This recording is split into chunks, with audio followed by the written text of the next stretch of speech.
One piece उभी आहे.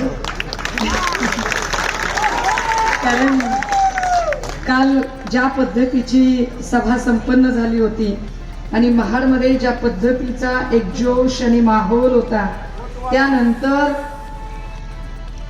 रात्री 1:15 वाजता आमचे जिल्हा प्रमुख अनिल नौगणे यांच्यावर हल्ला करण्याचा प्रयत्न झाला. त्यांच्या साथीदारांना दुखापत झाली. त्यांच्या ड्रायव्हरचं कौतुक की त्या ड्रायव्हरने कसली तमा न बाळगता पुढे वाहन कुठलं आहे, बस काय आहे या सगळ्यातनं घासत ती गाडी बाहेर काढली आणि ती सुखरूप बाहेर पडले.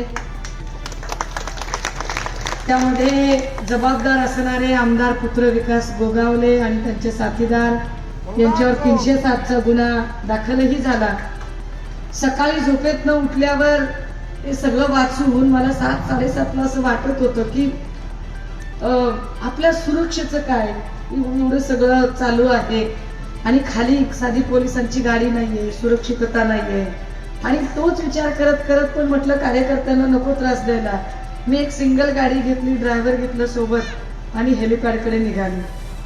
ज्या पद्धतीने माझ्या समोर ते हेलिकॉप्टर क्रॅश झालं, माझ्यामध्ये आणि त्याच्यामध्ये 50 मीटरचं अंतर असेल, म्हणजे गॉड इज ग्रेट की सुखरूप झालं सगळं. पण या निमित्ताने काही प्रश्न निर्माण होतात. ते प्रश्न असे की समजा महापालिका आहे, महापालिकेवर आता प्रशासन बसलेलं आहे. आम्ही PWDची परवानगी घेतली. PWDची जेव्हा आम्ही हेलिपॅडसाठी परवानगी घेतो तेव्हा PWDची जबाबदारी आहे की त्याने स्थानिक प्रशासनाला कळवलं पाहिजे आणि स्थानिक प्रशासनाने तिथे योग्य त्या सुविधा उपलब्ध केल्या पाहिजेत. उदाहरणार्थ हेलिपॅडवर पाणी मारणं असेल, तिकडे फायर ब्रिगेडची गाडी ठेवणं असेल, ॲम्ब्युलन्स ठेवणं असेल, त्यांचे 2 कर्मचारी ठेवणं असेल, यापैकी तिकडे काहीच नव्हतं. म्हणजे जर काही वाईट घटना घडली असती तर आमच्यापैकी कुणी कदाचित निरोप द्यायलाही राहिलं नसतं आणि कदाचित किती वेळ कुणास ठाऊक की कुणाला काही कळलंही नसतं की काय घडलंय आणि काय नाही ते. म्हणजे इतकी वाईट अवस्था. जवळपास अर्ध्या-पाऊण तासानंतर CO आले, मग पोलीस डिपार्टमेंट आलं. याच्यात घातपात आहे का, याच्यात तांत्रिक बिघाड आहे का, हे ठरवणं पोलिसांचा भाग आहे. आम्ही अजिबात, कारण पुन्हा म्हणतील की याचं राजकारण करायला लागतं, आम्ही पोलिसांवर सोडून देतो की याच्यात घातपात आहे की तांत्रिक बिघाड आहे ते त्यांनी ठरवावं, काय त्यांना वाटतंय ते त्यांनी ठरवावं. पण या निमित्तानं एक प्रश्न निर्माण होतो की एकीकडे तुम्ही पार्थ पवार, जय पवार या लोकांना सुरक्षा देता, तुम्ही नरेश मस्केला सुरक्षा देता, काही संबंध नसताना तुम्ही त्या विकास गोगावलेला सुरक्षा देता, इकडे तुम्ही त्या योगेश कदमला सुरक्षा देता, गेला बाजार तुम्ही शिंदे गटाच्या किंवा तटकरे साहेबांच्या शंभऱ्या पोरांना सुरक्षा देता.